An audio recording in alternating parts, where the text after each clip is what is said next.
O 11º Batalhão de Infantaria de Montanha foi honrado em 1995 com mais uma missão de destaque ao ser selecionado para indicar elementos para compor o Batalhão de Forças de Paz em Angola. O nosso batalhão mandou 150 integrantes, entre oficiais, sargentos, cabos e soldados, compondo o batalhão, e lá pôde vivenciar o que é um país destruído pela guerra. Portanto, eu agradeço a oportunidade que me é dada de participar desse documentário, e a partir de agora nós vamos passar aos depoimentos daqueles companheiros que estiveram lá em Angola, que participaram da missão como um todo, e irão ver também, serão vistas também cenas do que foi essa missão de paz lá em Angola. Para finalizar minhas palavras, mais uma vez, os votos de sucesso e felicidades, e nós estaremos aqui, à retaguarda, dando toda a força, todo o apoio e todas as nossas orações em intenção a vocês que agora partem. Felicidades a todos. Montanha! Montanha! Uma mucana que chegou da terra, a terra do samba, o sonho das penas. Tem uma mucana que chegou de lá, do outro lado do mar, e onde a saudade não sai, a felicidade não chega. E onde a saudade não sai, e a felicidade não chega. Chegada de determinação do comandante da brigada na preparação dessa companhia, foi levantado dentro do 11º Batalhão de Infantaria de Montanha os voluntários para participarem dessa missão. Feito esse levantamento, notou-se que o efetivo foi muito grande de voluntários. Isso permitiu que se fosse feita uma seleção bem rigorosa e se levasse realmente o pessoal com as melhores condições técnico e psicológico para o cumprimento da missão.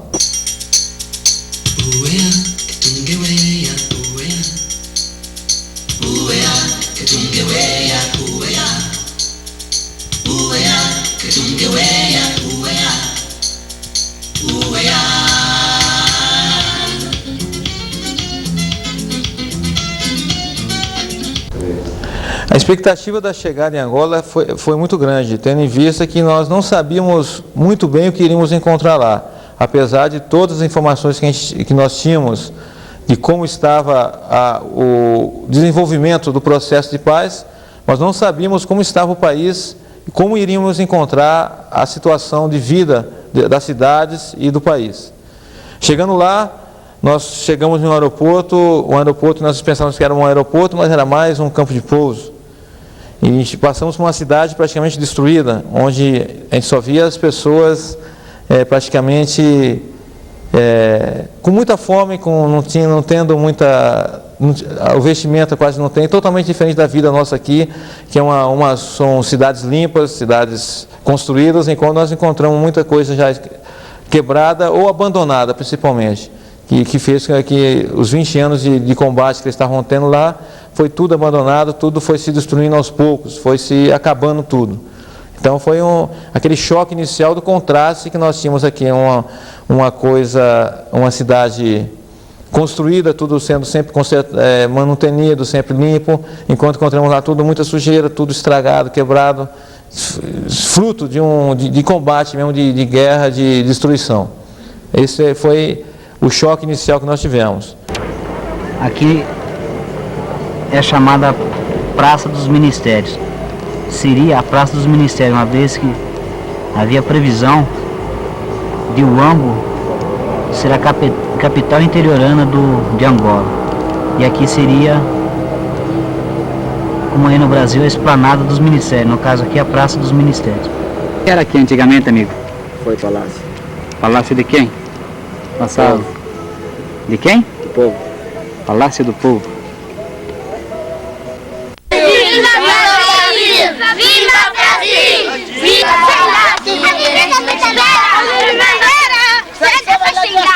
mais velho do Cababa, ninguém se mete lá. Ai, velho do Cababa, aqui só faz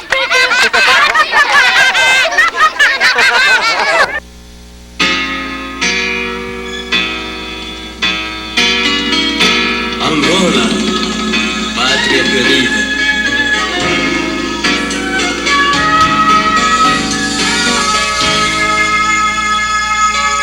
Eu sou de Angola, país deixado pelos meus antepassados. Pergunto-me por que vivo longe da minha terra. Minha Angola, um dia havemos de nos ver. Minha Angola, minha pátria, um dia havemos de nos ver. Tantos anos na mata, a combater por tua liberdade, Angola. E eu sabia que um dia a verdade triunfaria. Minha Angola, um dia havemos de nos ver. Minha Angola, minha pátria, um dia havemos de nos ver. Angola,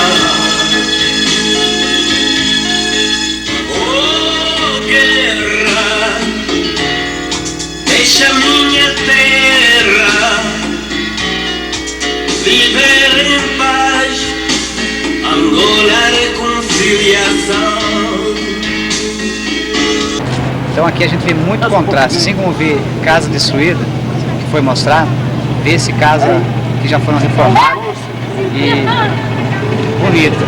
Carro velho, antigo, como se vê carro de último lançamento, carro bem novo. Quer dizer, o contraste que existe, a pobreza e a riqueza. Guerra, deixa minha terra viver em paz. Angola, reconciliação.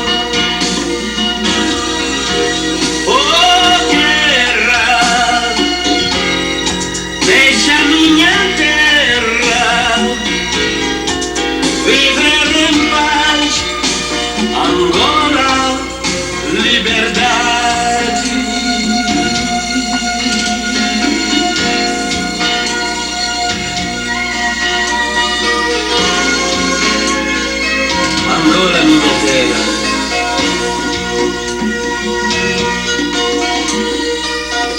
Angola, pátria querida.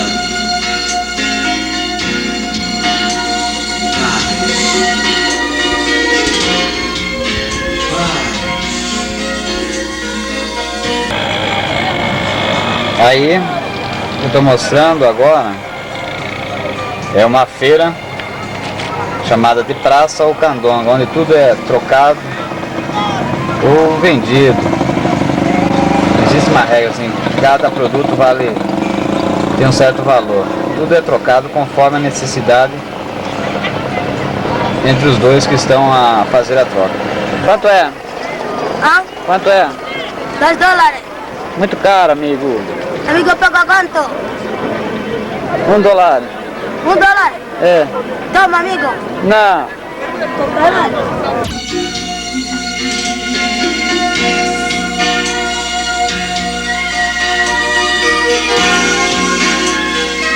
Angola, minha terra.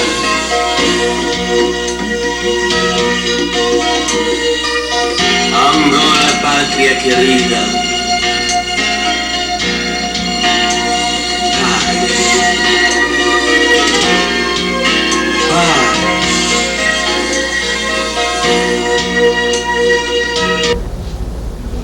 Então chegamos na nossa base, onde nós notamos o grande trabalho que teremos que desenvolver, porque ela não estava totalmente pronta e ao mesmo tempo já estava em processo a montagem da área de aquartelamento.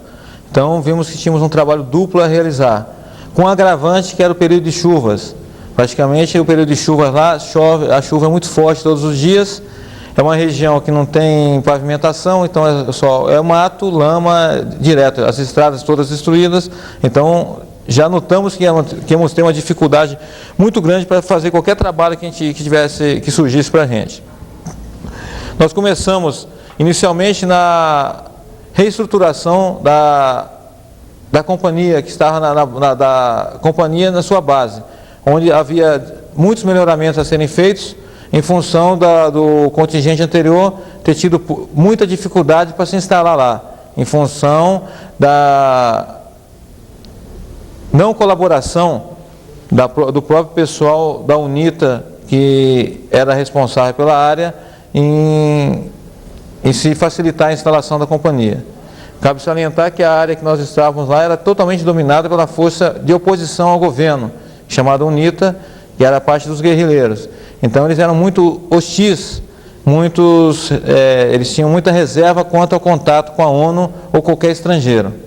Era um tipo até um preconceito com a ONU e preconceito até em relação a qualquer outro povo que não fosse o povo angolano que estava lá na área. Então tudo isso aí foi um trabalho muito difícil, que nós tivemos que fazer paralelo já ao início da preparação da área de aquartelamento. E um outro dançarino, vamos seco. Aí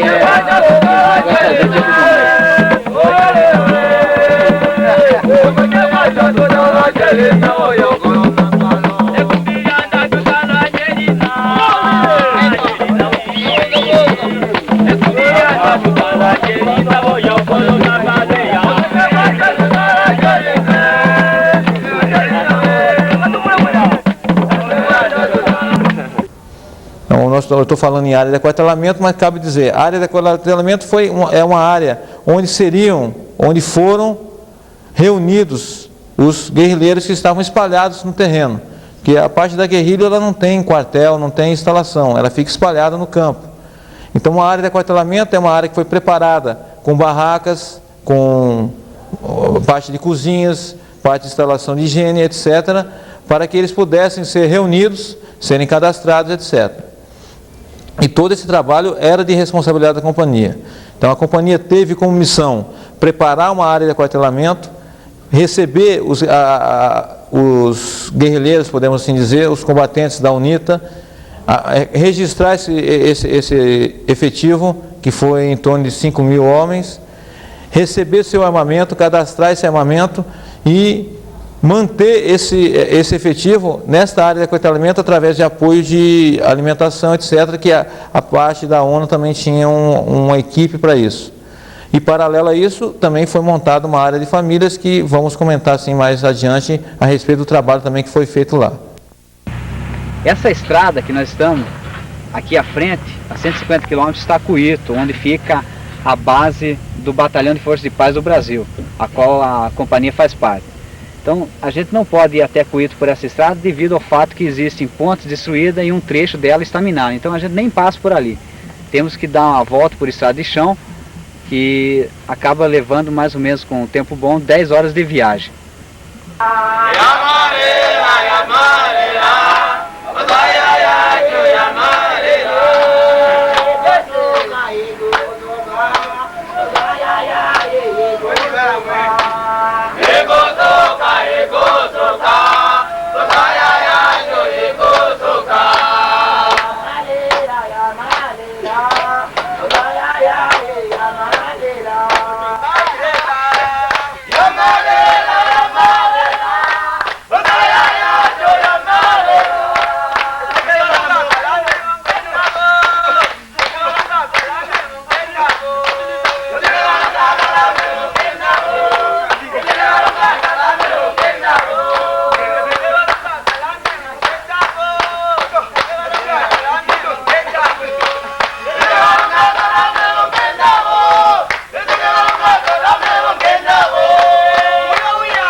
Ok. O trabalho da montagem da área de aquartelamento foi assumido no compromisso assinado em Lusaka com os dois representantes da UNITA e do governo de Angola, que seria de responsabilidade da própria UNITA. Então eles teriam que ceder soldados para a montagem dessa área de aquartelamento. Mas foi notado que a UNITA não tinha interesse que esse processo se agilizasse, que andasse com presteza. Até às que hora? Até 10 horas. Aí é. Tá bom? Já falam 10 horas? Não, não são 10 horas. Já são 9. 8 e meia. 8 e meia? Sim. Sempre tinha um problema para não trabalhar. Então nós sentimos que nós teríamos que nos empenhar mais no trabalho, assumindo até muito trabalho que eles teriam que fazer. E foi que nós tivemos, foi a alternativa que nós vimos para que os compromissos e as determinações feitas pela ONU lá em Angola fossem cumpridos. Então nós passamos a colocar o pessoal angolano da UNITA num trabalho mais secundário, que é a limpeza do terreno só onde seriam feito o aquartelamento. Enquanto o nosso pessoal da companhia mesmo, nós tiramos eles do trabalho interno de preparação da nossa base para preparar a área de aquartelamento propriamente dita. E conforme foi sendo limpo o terreno, nós iríamos montando as barracas.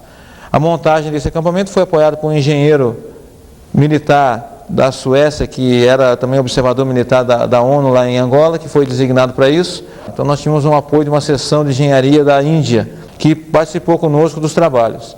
Eles faziam mais o trabalho de engenharia, de preparação das ruas e a montagem das casinhas onde seriam os banheiros e as latrinas que eles seriam utilizadas. Desta área de aquartelamento, que era dividido em grupos de barracas de 38, 40 barracas, em cada grupinho, em vários quadrados de 38 barracas aproximadamente. O prazo era curto para a preparação, tendo em vista que nós chegamos em início de março e em meados de abril já teríamos que estar pronto para começar a fazer o aquartelamento. Certo que havia uma resistência quanto ao aquartelamento, mas a ONU tinha o compromisso de estar pronta para receber esses guerrilheiros. E esta área, para ser liberada, foi visitada pela Comissão Conjunta. A Comissão Conjunta era composta pelo representante da ONU, do secretário-geral da ONU, era representada por embaixadores dos Estados Unidos, Rússia e Portugal, juntamente com um representante do governo e da UNITA, que foram até Andulo, faziam a fiscalização das condições do aquartelamento que estava sendo pronto, preparado e estava pronto para iniciar o recebimento dos soldados. Viva África! Viva! Viva África! Viva! Viva Angola! Viva! Viva Angola! Viva! Yeah, yeah, yeah! Yeah! Yeah, yeah, yeah! Viva o camarada presidente Dr. Jonas Mareiro Savimbi! Viva! Viva o camarada presidente Dr. Jonas Mareiro Savimbi! Viva! Yeah, yeah, yeah! Yeah! Yeah, yeah, yeah! Viva a UNITA! Viva! Viva a UNITA! Viva! Yeah, yeah, yeah! Yeah! Yeah, yeah, yeah! A tropa! Não vai falhar! A tropa! Não vai falhar! Yeah, yeah, yeah! Yeah! Yeah, yeah, yeah! No tempo e no espaço! A UNITA é forte! No tempo e no espaço! A UNITA é forte! Yeah, yeah, yeah! Yeah! Yeah, yeah, yeah! O soldado da escola é... O soldado da escola é... Eu vou entrar aí!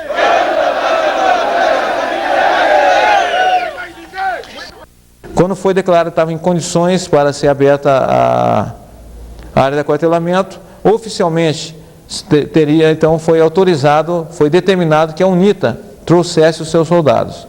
Então, inicialmente, eles pediram um reconhecimento para a gente ir até o local onde estavam os soldados, para verificar qual o efetivo e qual a quantidade, quais as condições das estradas e a quantidade de caminhões que nós precisaríamos para trazer esses soldados para a área de aquartelamento. Então, com isso, eles conseguiram não enrolar a gente, enrolou a ONU, propriamente dita, em torno de 15 dias, só para se fazer esse acerto onde iríamos buscar os soldados. Após isso, iríamos iniciar a busca de soldados conforme eles queriam. Nós não estávamos escolhendo o local que iríamos buscar. Eles falaram que eles entregaram uma relação de cidades não podemos dizer, povoados, onde iriam ser reunidos esses soldados, e onde nós iríamos lá buscá-los e trazê-los para a área de aquartelamento.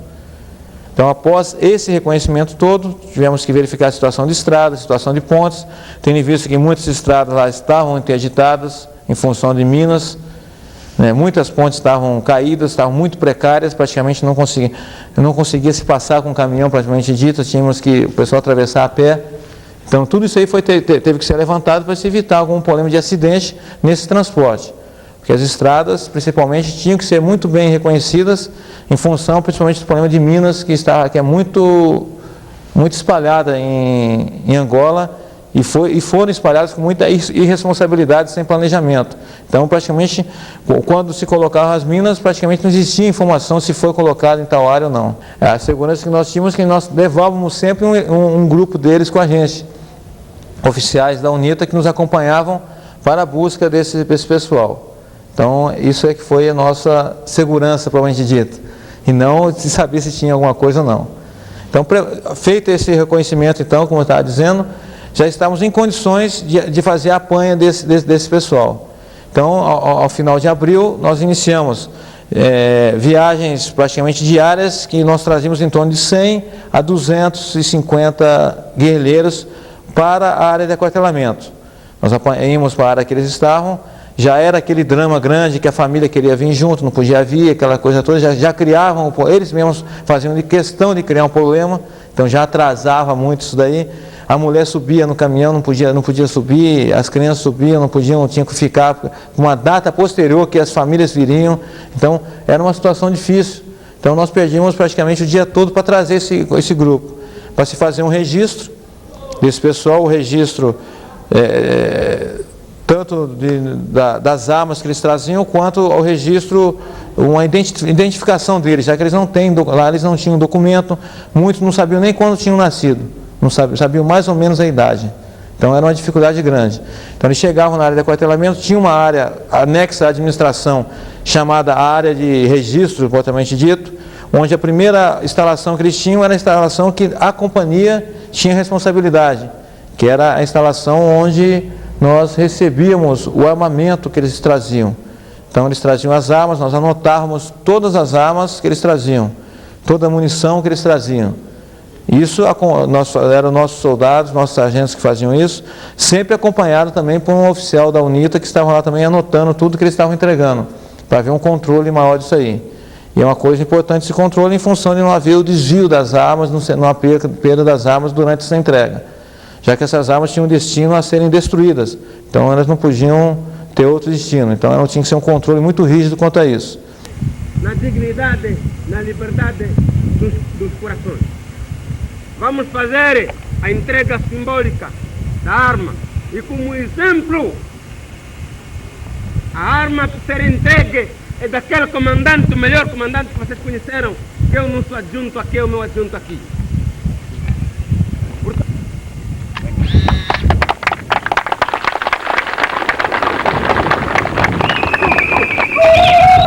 Viva! Viva a Yonavan! Viva! Viva a Yonavan! Viva! Viva a paz! Bravíssimos soldados deste excelente exército da UNITA. It is indeed a very historic moment for all of us here to see the start of the quartering area of Andulo. É de fato um momento muito histórico nós podermos estar aqui a presenciar o início do aquartelamento aqui em Andulo. O Senhor Deus esteja convosco e que a paz venha a vocês e a toda Angola. Thank you very much. Muito obrigado.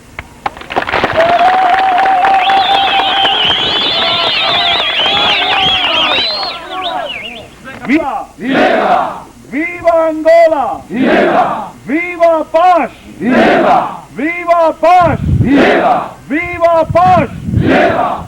O Coronel Mato, o comandante-geral de toda a região. O Coronel Mato tem aqui à frente dos subordinados, praticamente o batalhão de EPAN. Então esse será o primeiro contingente a ser aquartelado no quartel de Andulo. Junto com o aquartelamento, ele será feita a entrega de todo o armamento. Já carregou, filho? Comando regional. Adjunto. Não, comando aqui. Não, comandante de batalhão. Não é comandante, tem comandante da faixa, onde saiu. Agora é adjunto, comandante da regional. Tudo bem. You are very lucky.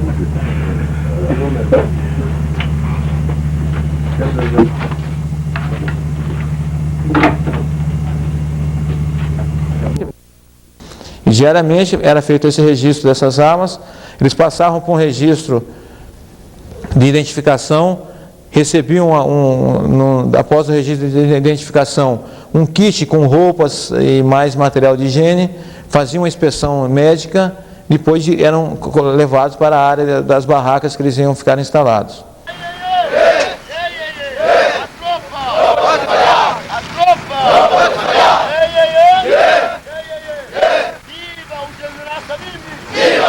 No trabalho dessa busca dos soldados, nesse registro do soldado, a recepção dele, permitiu que a gente fizesse algumas observações em relação ao soldado da UNITA. Os soldados, pelo menos, que foram se apresentar voluntariamente para serem aquartelados.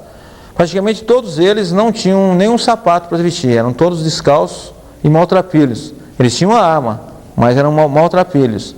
Então nós chegamos à conclusão que talvez não fossem os melhores soldados da UNITA, propriamente dita. Então eles estavam procurando engabelar um pouco a ONU, colocando o pessoal mais fraco, mais doente, ou então até civis que eles estavam impondo que fosse lá.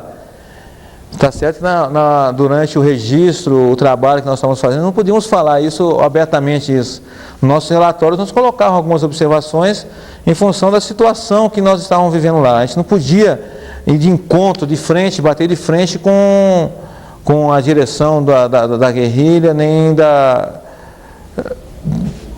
do comando político que estava na área. Porque essa situação de guerra, de guerrilha, essa situação que a gente vivia lá é uma situação muito delicada. Então tinha que se pensar 10 vezes no que falar, tinha que se pensar 10 vezes no que se fazer, para não causar constrangimento. Porque principalmente eles se sentiam agredidos só com a presença da ONU lá, é uma agressão para eles, é uma invasão, é uma comprovação da incompetência deles de administrar uma guerra, de administrar um país.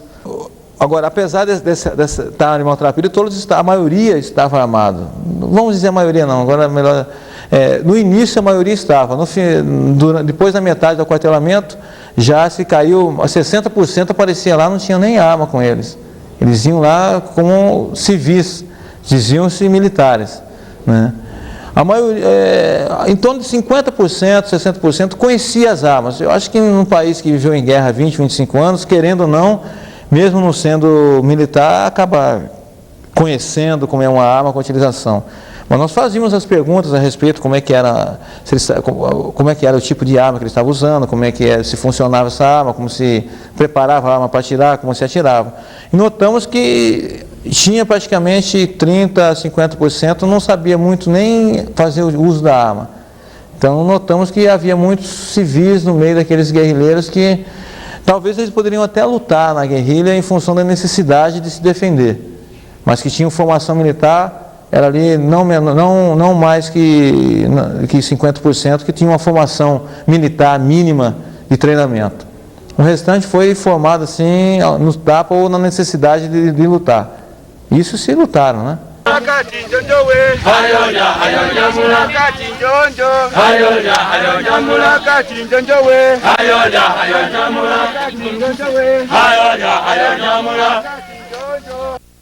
Paralelas às atividades já descritas pelo Major Maniscal que aconteceram em Andulo, eu estava destacado com outros oficiais, um pelotão de fuzileiros e uma seção de morteiro leve na cidade de Cuito. Essa cidade ficava do lado do governo, ou seja, nós trabalhávamos intimamente com o governo provincial do Bié. Essa atividade era bem diferente da atividade em Andulo. Em Andulo se mexia muito com as áreas de aquartelamento. Em Cuito, nós mexíamos mais com a escolta de autoridades, com o patrulhamento de eixos e vias de acesso, com a observação de pontos para fiscalizar o cumprimento das normas do Tratado de Lusaka e também uma parte muito importante já vinculada em outras redes, que era a parte de ação humanitária. Essa ação humanitária, ela consistia numa educação daquela população que vivia aos arredores da nossa base. E também a parte no que diz respeito à assistência médica e odontológica.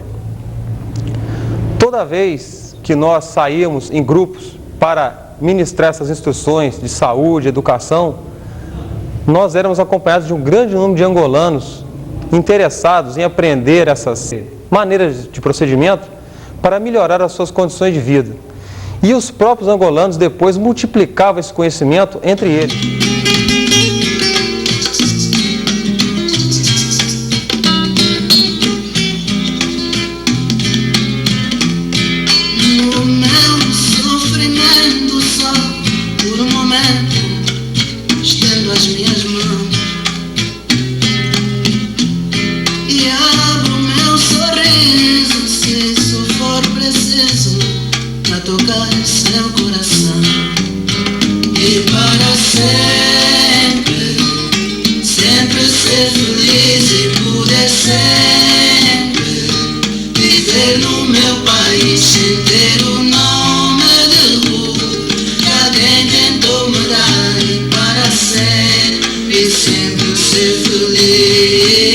A nossa vida na base era um pouco diferente da base da Companhia Andulo. Por se tratar de uma base de batalhão, nós tínhamos mais conforto do que o pessoal de Andulo, que estava isolado.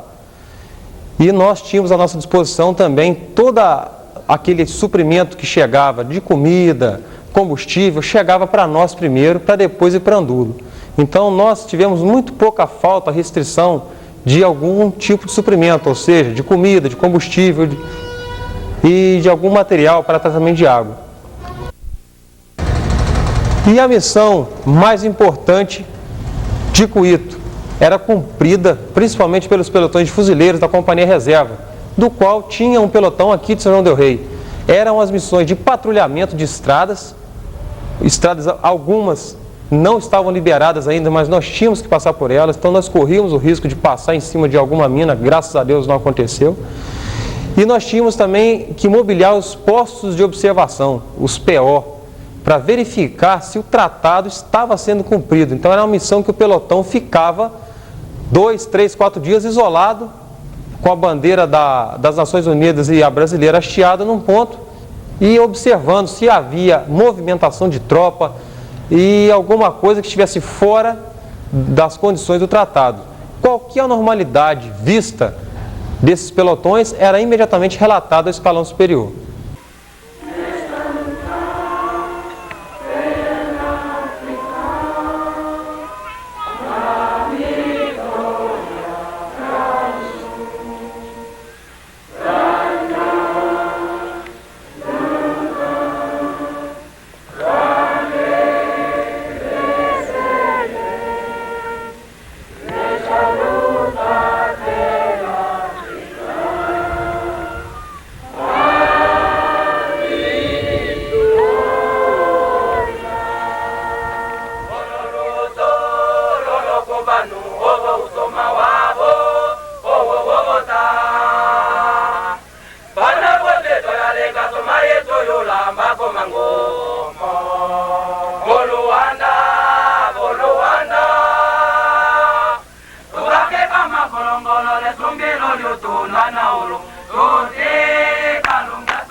Neste momento, não interessa nada viver no palácio, porque estou a libertar o meu país.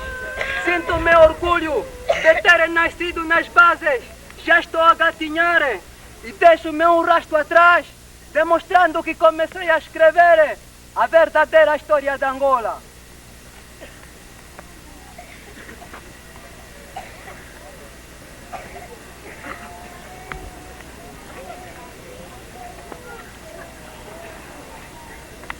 Memória do companheiro Arão Cunga. No horizonte trêmula está a esperança dos camponeses e operários. sempre oprimido, da sua mobilização fazer força, defender a pátria amada, todos unidos, as massas populares, penso inexpugnável, para formar um soldado destemido, da filosofia princípio dos oprimidos, com ela reescrever a nossa história demorável. Dos intelectuais, forma-se os quadros do povo, lutadores e quadros, imperialista, colonialista, tudo extirpar. Bandeira é a liberdade do nosso alvor. Mamã, não queremos acordar, Ambundo. Mãe, acordamos, estamos todos nós. Mãe, aceitamos o sol subir para nós. Mãe, não temos o comer para nós. Mãe, porque acordamos todos nós. Nosso general, nossos inimigos, nosso general, nossos inimigos, nosso general é o guerra nacional. O nosso país situa-se nos andames mais altos da história contemporânea dos povos oprimidos que anseiam a liberdade. O camarada presidente Savimbi é o clarão único que nos dirige no caminho que encetamos rumo à liberdade. Durante 30 anos, a UNITA perseguiu o caminho mais escabroso, o caminho mais difícil. Muitas vezes, a incerteza invadiu os nossos corações, os corações daqueles que dirigiam o barco. Porém, mantivemos sempre fé no nosso patriotismo, na vontade de nunca deixarmos a nossa terra. A nossa vontade é intomável, o nosso querer é imparável, a nossa força é irresistível porque o nosso futuro é brilhante. A UNITA tudo tem feito para libertar o país da guerra. Portanto, a UNITA está na obrigação de se defender as populações que há tanto anseiam por um futuro melhor. Os autores da história não precisam de recompensa, nem mesmo de um reconhecimento, porque o fazem por convicção própria. A escola deseja longa vida ao Dr. Savimbi, longa vida e feliz aniversário. Uma outra situação que nós ficamos sob bastante tensão e sob prontidão mais de 2 dias, foi a notícia da chegada de guerrilheiros da UNITA em avião da ONU no aeroporto de Cuito. Ora, Cuito foi palco da maior guerra em Angola. O pessoal, a população de Cuito tem uma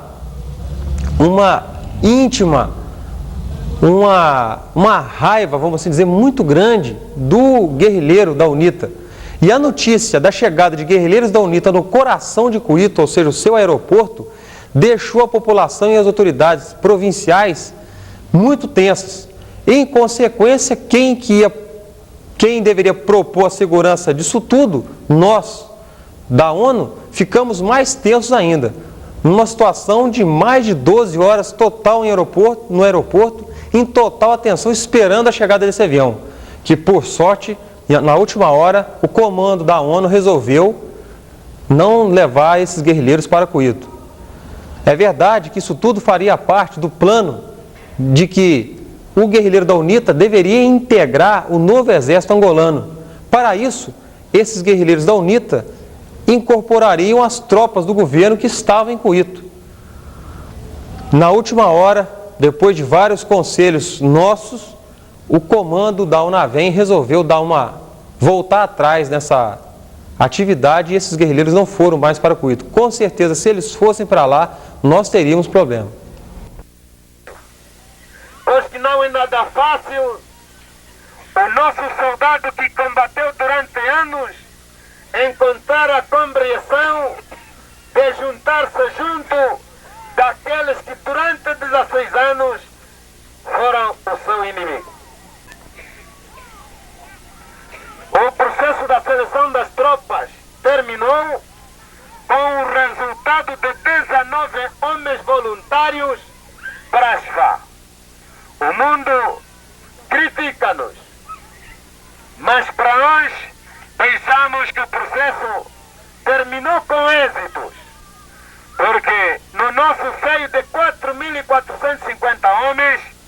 ainda alguns voluntários que por si próprios decidiram ir aparecer. O que estava acontecendo anteriormente? A UNITA, ele era composto de várias tribos que tinham um inimigo comum, que era o governo angolano. O governo angolano. Quando acabou a guerra, que foi assinado o Tratado de Paz, essas tribos que estavam unidas contra o inimigo comum ficaram sem um motivo maior para permanecerem unidas. O que aconteceu?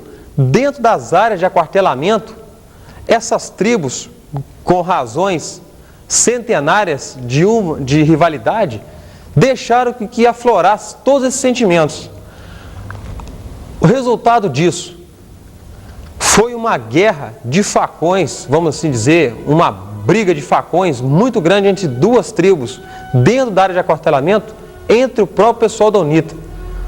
Nós, da ONU, não poderíamos intervir, só que uma das tribos, se vendo em dificuldade, correu para a nossa área, para a área de administração do quarto em área. Essa área é de nossa guarda, de nossa responsabilidade. Então, toda a nossa tropa foi acionada para defender as instalações, principalmente. E as autoridades da UNITA foram chamadas. Falarmos sobre o acontecido dos últimos dias da semana, que é o confronto entre as duas tribos, Malanjinhos e Ovimbundos. Este é um elemento que preocupa e continua a preocupar a direção da Revolução. A UNITA não é pelo tribalismo, mas a UNITA encoraja a sobrevivência das tribos e a prática cultural das tribos. A nossa luta contra o colonialismo português, a nossa luta de resistência nacional e a nossa luta recente de sobrevivência contra o genocídio tribal.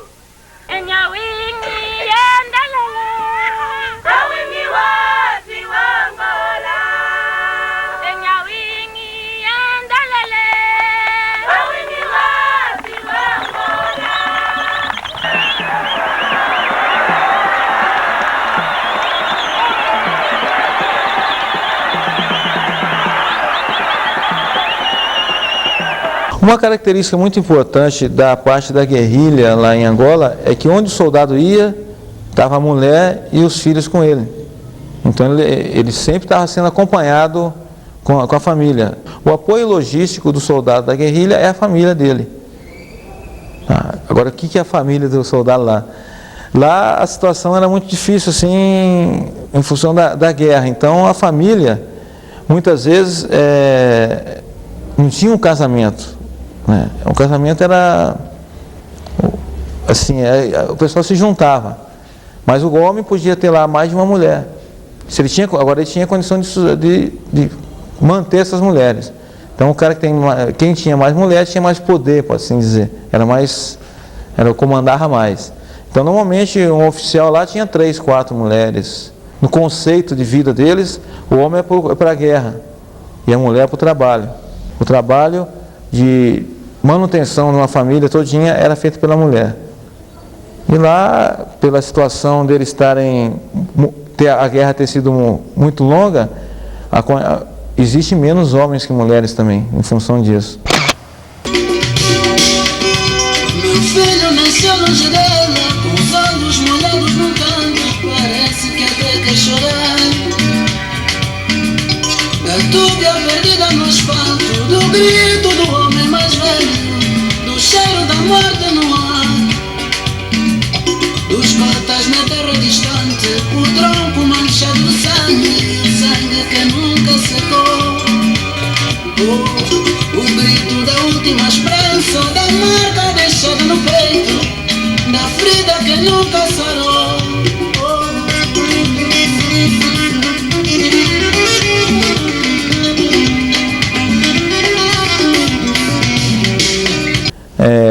Uma organização, tipo um sindicato das mulheres. Mas ele tem porque ele chamava lá de Lima, Liga da Mulher Angolana.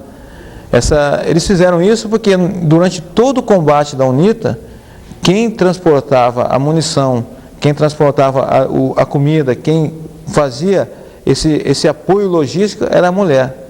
Então eles fizeram uma organização e todo ano faziam comemoração, tinham festas, inclusive eu tive a participação em uma festa que teve, foi durante a nossa permanência lá, foi comemorado o Dia da Mulher Angolana, segundo a UNITA, né? Não o governo.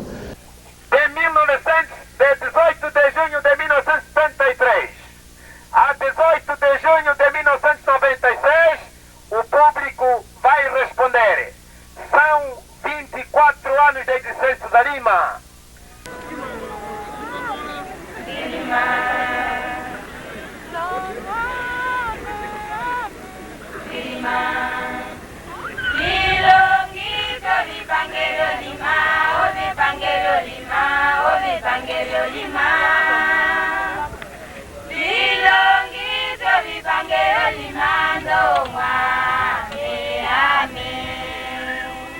E nós falamos da mulher, então vamos já falar agora das famílias do soldado.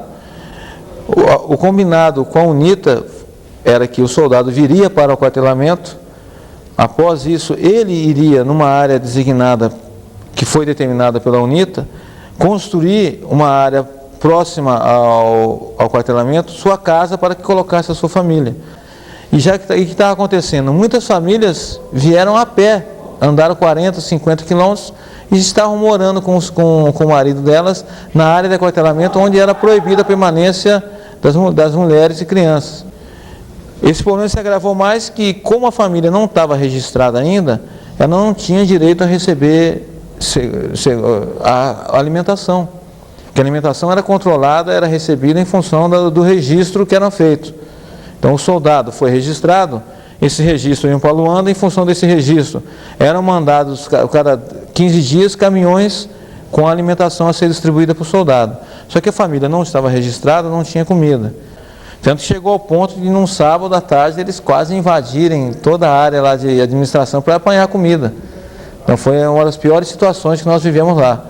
Vocês trouxeram a gente para cá, por que não dão comida? Então eles mesmos provocaram o problema e cobraram a solução da gente. Então isso aí foi um sábado muito difícil, que a gente não esquece nunca, não só eu, como todo o pessoal que estava lá.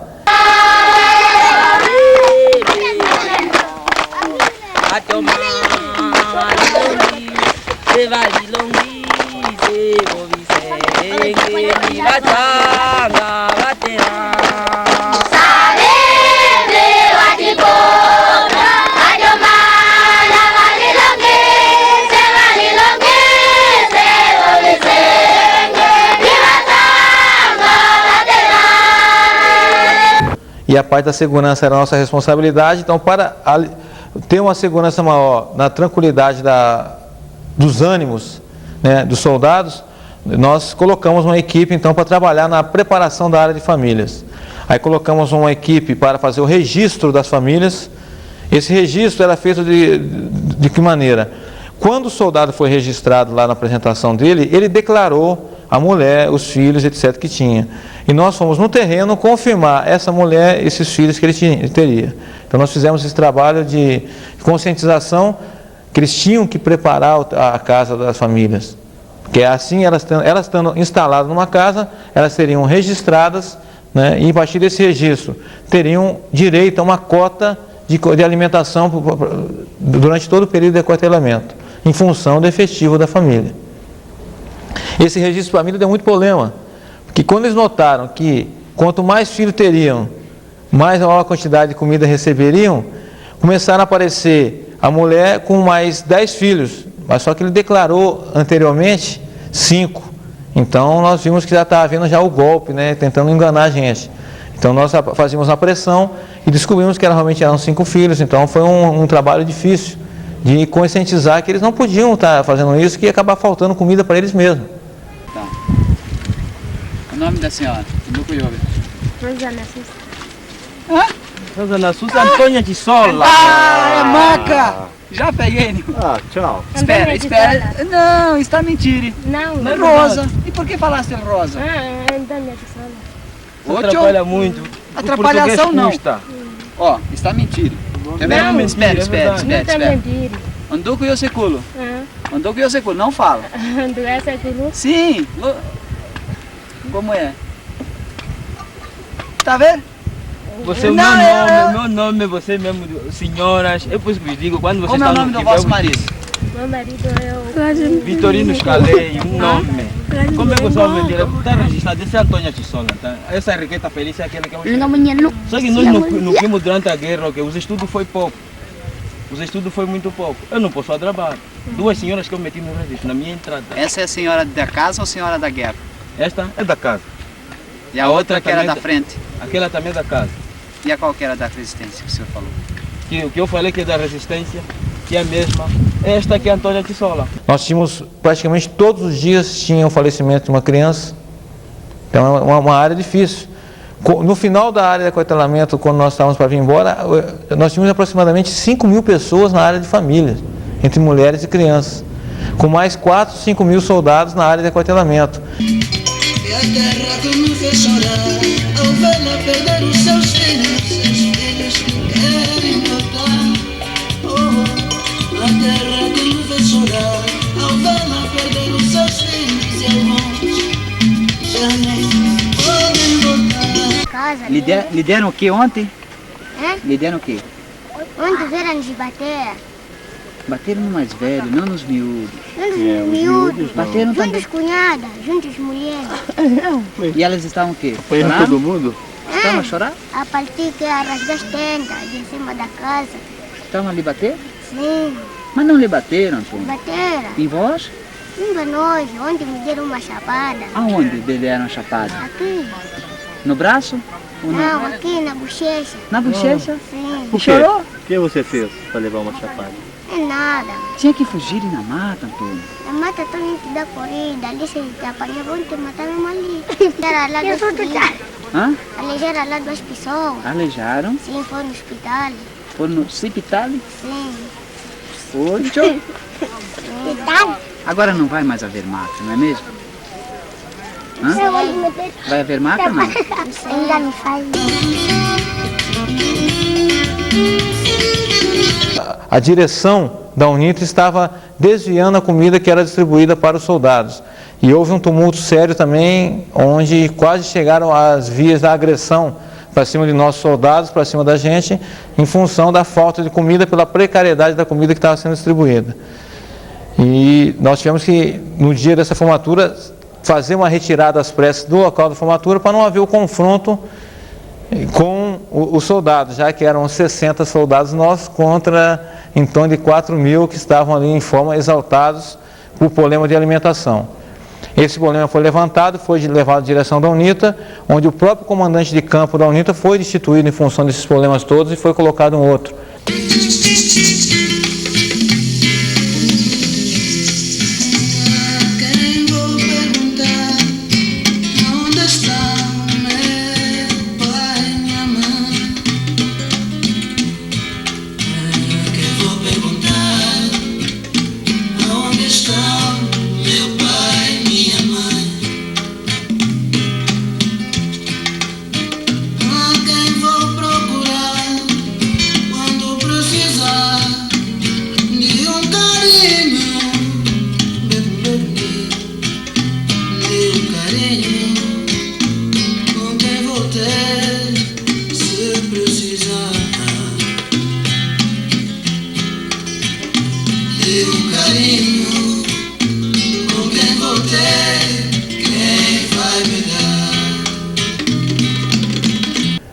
Então existia uma instrução que era feita com os soldados para a educação para a paz. Então eram orientações dadas aos soldados para que ele voltasse a uma vida civil, voltasse a ter uma vida normal, sem pensar em luta, sem pensar em matar e destruir.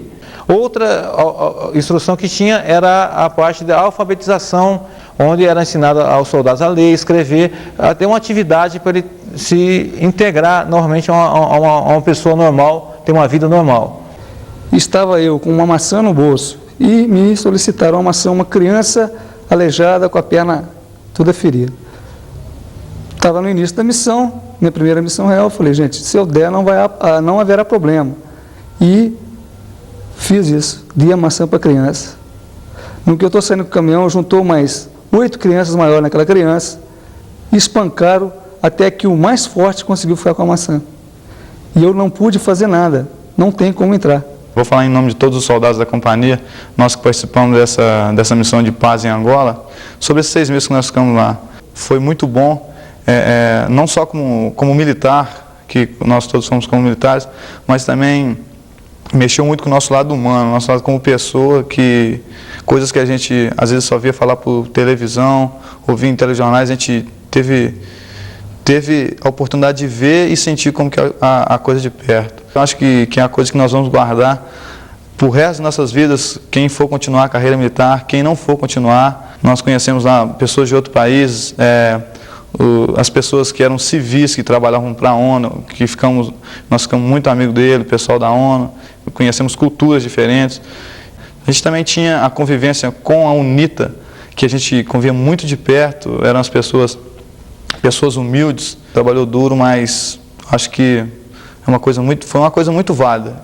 Meus prezados comandados da Companhia Tiradentes, é com justo orgulho e forte emoção que dirijo-me a vocês nesta data tão significativa para o nosso Exército Brasileiro. E dirijo-me com a mensagem de otimismo. O sucesso do trabalho que vocês vêm realizando aí em Angola já é um fato incontestável. A paciência, a humildade e a perseverança, sem dúvida, estão a norteá-los como infantes especiais de montanha que são. Que o espírito imortal da infantaria brasileira continue a inspirá-los, sob a égide do invicto brigadeiro Antônio de Sampaio, nosso bravo patrono. O 11º Batalhão de Infantaria de Montanha, o Exército Brasileiro e o Brasil estão orgulhosos de vocês. Prossigam na missão. A vitória está perto. Sejam felizes. Para a frente e para o alto. Montanha, Brasil. São João del Rei, 24 de maio de 1996. Antônio Carlos Galvão Del Mônaco, Tenente Coronel da Arma de Infantaria, comandante do 11º Batalhão de Infantaria de Montanha.